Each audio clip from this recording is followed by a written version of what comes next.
IPL 2025ರ mega ಹರಾಜಿನಲ್ಲಿ ಒಟ್ಟು 1574 ಆಟಗಾರರು ನೋಂದಾಯಿಸಿಕೊಂಡಿದ್ದರು.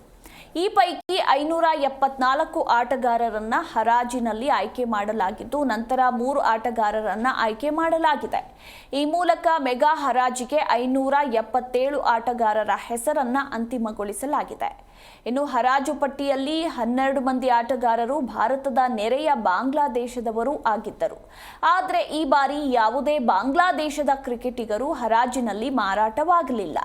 ಈ ಬಾರಿಯ ಐಪಿಎಲ್ ಹರಾಜನ್ನ ನೀವು ನೋಡಿದ್ರೆ ಮುಂಬೈ ಇಂಡಿಯನ್ಸ್ ಭಾರತ ಅಥವಾ ಇಡೀ ಏಷ್ಯಾದ ಯಾರಿಗೂ ತಿಳಿದಿಲ್ಲದ ಆಟಗಾರರನ್ನ ಆಯ್ಕೆ ಮಾಡಿದೆ. ಇನ್ನು ನ್ಯೂಜಿಲೆಂಡ್ನ ಸೂಪರ್ ಸ್ಮ್ಯಾಶ್ನಲ್ಲಿ ಆಡಿದ ಹೊರತಾಗಿ ಯಾವುದೇ ಫ್ರಾಂಚೈಸಿ ಅಥವಾ ಅಂತಾರಾಷ್ಟ್ರೀಯ ಕ್ರಿಕೆಟ್ನಲ್ಲಿ ಆಡಿದ ಅನುಭವವಿಲ್ಲದ ನ್ಯೂಜಿಲೆಂಡ್ನ ಅನ್ಕ್ಯಾಪ್ಡ್ ಆಟಗಾರ ಬೆವನ್ ಜೇಕಬ್ಸ್ ಅವರನ್ನ ಮುಂಬೈ ಖರೀದಿಸಿತ್ತು. ಇನ್ನು ಎಂಐ ಅವರನ್ನ 30 ಲಕ್ಷಕ್ಕೆ ಖರೀದಿಸಿದೆ. ಆದರೆ ಬಾಂಗ್ಲಾದೇಶದ ಆಟಗಾರರನ್ನ ಹರಾಜು ಹಾಕಲು ಯಾವುದೇ ತಂಡ ಧೈರ್ಯ ಮಾಡಿಲ್ಲ. ಇನ್ನು ಬಾಂಗ್ಲಾದಲ್ಲಿ ಹಿಂದೂಗಳ ವಿರುದ್ಧ ಹಿಂಸಾಚಾರ ನಡೀತಾ ಇದೆ. ಬಾಂಗ್ಲಾದೇಶಿ ಕ್ರಿಕೆಟಿಗರನ್ನ ಯಾವುದೇ ತಂಡ ಖರೀದಿಸಿಲ್ಲ. ಇದಕ್ಕೆ ಬಾಂಗ್ಲಾದೇಶದ ಹಿಂದೂ ವಿರೋಧಿ ಮನಸ್ಥಿತಿ ಅಂತಲೂ ಹೇಳಲಾಗ್ತಿದೆ.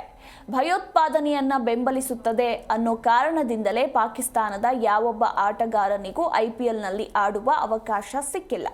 ಅದೇ ರೀತಿ ಇದೀಗ ಹಿಂದೂಗಳನ್ನ ವಿರೋಧಿಸ್ತಾ ಇರುವ ಬಾಂಗ್ಲಾದೇಶಕ್ಕೆ ಇದು ಕೇಂದ್ರ ಸರ್ಕಾರ ಪರೋಕ್ಷವಾಗಿ ಟಾಂಗ್ ನೀಡುತ್ತಿದೆ ಅಂತ ಹೇಳಲಾಗ್ತಿದೆ. ನಾವು ಹರಾಜಿನ ಸುತ್ತಿಗೆ ಬಂದರೂ ನಮ್ಮನ್ನ ಬೇಕಂತಲೇ ಖರೀದಿಸಿಲ್ಲ ಎಂದು ಬಾಂಗ್ಲಾದೇಶದ ಆಟಗಾರರು ಅಳಲು ತೋಡಿಕೊಳ್ಳುತ್ತಿದ್ದಾರೆ.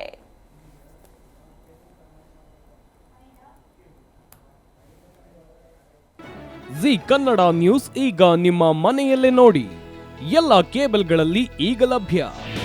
ನಿಮ್ಮ ನೆಚ್ಚಿನ ಜಿ ಕನ್ನಡ ನ್ಯೂಸ್ ಈಗ ಸನ್ ಡೈರೆಕ್ಟ್ ನಲ್ಲಿ number 292, Tata Play number 1664, Jio TV number 1334, NXT digital number 30, in cable number 30, city networks 51, U digital number 162, GTPL number 17, Rockline telecommunications number 42, Shri Basaveshwara cable number 168, rural cable network 60, Vinayaka digital 57, Abhishek cable 821, city channel 53, Siddeshwara cable network 57, ವಿ4 digital infotech 628, Surya digital networks 53, Gajanan digital number 836, Malnad infotech private limited number